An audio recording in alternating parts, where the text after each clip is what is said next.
네, 여러분 안녕하세요. 고세임입니다. 한국도 이제 꽤 많이 더워졌다고 들었어요. 오늘은 보스턴 날씨도 굉장히 덥습니다. 한 32도 정도 됩니다. 저번 주 같은 경우에는 나가서 그늘에 있으면 좀 시원했거든요. 이번 주 같은 경우에는 이 그늘도 좀 후덥지근하더라고요. 바깥에서 촬영은 좀 힘들 것 같아요.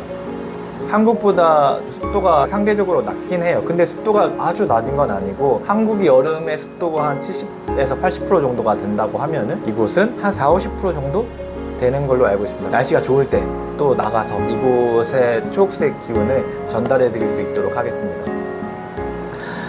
최근에 저희 생활 영상을 몇 가지를 올리면서 어린이집 비용, 주거 비용, 이게 굉장히 높다는 거를 보여드렸어요. 근데 그럼에도 불구하고 잔디밭에 나가서 잘 지내고 있다고 하니까 걱정이 없어 보이는 분들이 있을 수 있어요.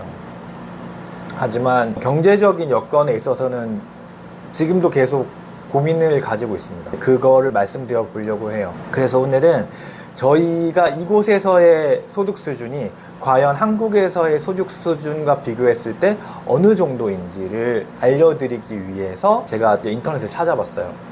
조금 헷갈리는 개념을 가지고 왔었어야 했는데, 혹시 여러분들 중위소득이라는 개념 아세요? 한국에 만약에 100명이 산다고 하면은 그 사람들을 이렇게 줄을 쫙 세우는 거예요. 그리고 나서 딱 50번째 사람을 빼내서 너 얼마 버니? 이렇게 물어보는 거예요.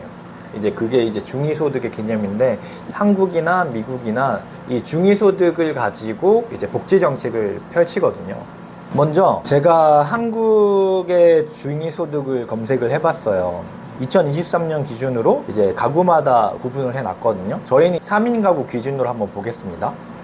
대한민국의 3인 가구가 100개가 있다고 생각했을 때 그 중에 50번째 3인 가구를 뺐을 때 월 소득이 얼마인지를 보는 거예요. 2023년 기준으로 3인 가구의 중위소득 한 달에 443만 4,816원입니다. 네, 그 숫자는 일단 그렇고, 아마도 맞벌이를 하면서 아이가 하나인 집 같은 경우에는 넘어서실 거예요. 저희 집도 그랬습니다. 그래서 이 중위소득보다는 넘어서는 상황이었기 때문에 이제 나쁜 점은 그만큼 복지 혜택에서 멀어지게 되는 거죠. 쉽게 생각해서 3인 가구 기준으로 봤을 때 450만 원 정도 벌면은, 그 다음에 1인 가구 기준으로도 200만 원 정도를 벌고 계신다고 하면 이제 내가 그냥 한국에서 절반 정도의 벌이는 하고 있어 라고 이해를 하시면 돼요. 대한민국 같은 경우에는 이제 복지 정책은 50%부터 시작됩니다. 그래서 3인 가구 기준으로서는 한 220만 원 수준에 못 미치게 되면은 복지 정책을 받을 수가 있어요. 1인 가구 같은 경우에는 한 105만 원 정도가 되면 이제 복지 정책을 받을 수가 있는 상황입니다. 이제 여기까지 가셨죠? 그럼 이제 이곳 상황을 한번 볼게요. 일단 미국 전체의 소득 수준을 보면은 편차가 너무 심해요. 저희는 보스턴 공공기관에서 발행한 기준으로 확인을 해봤습니다. 보스턴의 3인 가구 기준 연간 소득이에요. 야, 이렇게 많나? 3인 가구 중위소득이 14만 6,900불입니다. 이걸 월로 환산을 하면 월에 12,000불 정도 버는 거예요. 현재 환율인 1,380원 정도로 환산을 하면, 이제 놀라지 마세요, 한 달 소득이 1,689만 3,500원입니다.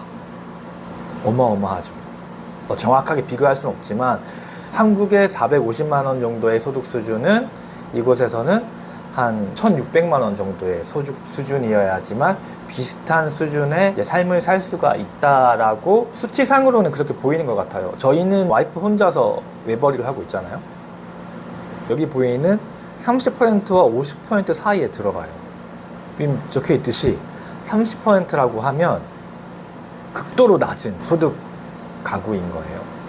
그 다음에 50%라고 해도 매우 낮은 소득 수준에 포함이 되는 겁니다. 그럼 저희 같은 경우에는 그 사이 어디쯤에 위치해 있어요. 보스턴 정부에서 저희를 바라보는 시각은 그 정도입니다. 이걸 중위소득이라는 개념만 바라보고 우겨 넣어 보자면, 저희가 한국에서 한 200만 원 정도를 가지고 3인 가구가 한 달에 생활을 하고 있는 거예요.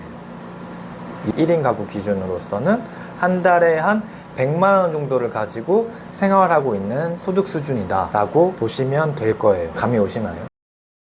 뭐 모든 지표라는 게 그렇듯이 뭐 정확한 소득 수준을, 그리고 이건 완전 국가 자체가 다르기 때문에 절대적인 비교는 힘들다는 거는 아마 이해하실 거예요. 지표가 있다 보니까 좀 재미삼아 보셨으면 좋을 것 같고요. 슬픈 현실이에요. 네, 지난번 어린이집 주거비 얘기하면서 힘들었던 거 얘기했는데 이번에 또 한번 이렇게 저희의 현실을 얘기하니까 더 막막합니다. 이곳에 오기 전에 이미 어느 정도는 알고 있었어요. 좋은 점은 아까 앞서서 말씀드렸다시피 한국에서는 저희가 복지정책에서 멀어져 있었잖아요. 그런데 여기서는 다양한 복지정책을 받고 있게 되는 것 같아요.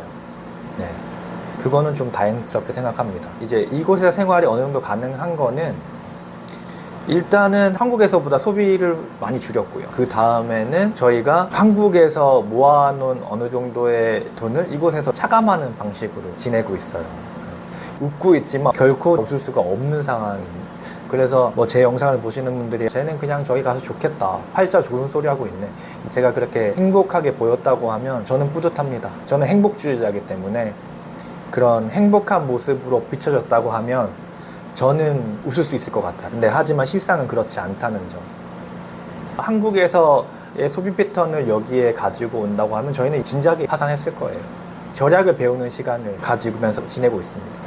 특히 장 보러 갈 때 한국 같은 경우에는 저 애도 있고 이러다 보니까 좋은 식재료 이렇게 골랐던 것 같아요. 특히 먹는 것만이라도 좀 잘 먹자 이런 생각으로. 근데 이곳에서는 그로서리 스토어에 가면은 조금 더 고민하는 것 같아요. 당연히 제가 육아휴직을 하고 있으니까 시간의 관점에서 봤을 때는 여유로운 게 맞지만 소득과 소비로 봤을 때는 그렇게 마음이 편하진 못하다. 네, 이렇게 보시면 될 것 같아요. 저희는 여기 와서 열심히 아등바등 살고 있고요. 제가 뭐 풀밭에 나가서 영상을 찍는다고 해서, 그래서 뭐 제 친구 중에서는 그냥 잘 살고 있네, 아무 걱정 없네, 육아휴직 쓰고 나가서 그냥 편하게 살고 있네, 이렇게 생각하는 놈이 있을 거야 분명히. 하지만 생각보다는 이렇게 사는 게 좀 팍팍하다. 이곳에서의 삶이 이렇게 녹록하지는 않다. 이렇게 보시면 될 것 같습니다. 그래서 한 가지 부탁을 드리자면, 최근에 이제 영상 조회수가 조금은 잘 나오는 것 같아요. 어떻게 보면 운이 좋게도 그전 영상을 이제 편집하고 촬영했을 때보다 이렇게 그냥 편하게 자주 올리니까 더 보시는 분들로 하여금 좀 더 편하게 느껴졌는지 모르겠는데, 근데 구독자가 잘 안 느는 것 같아서, 그래서 전 영상까지는 이거를 말씀드린 적이 없는데 구독, 좋아요 부탁드리고 좋은 하루 보내시고요. 다음 영상에서 뵙겠습니다.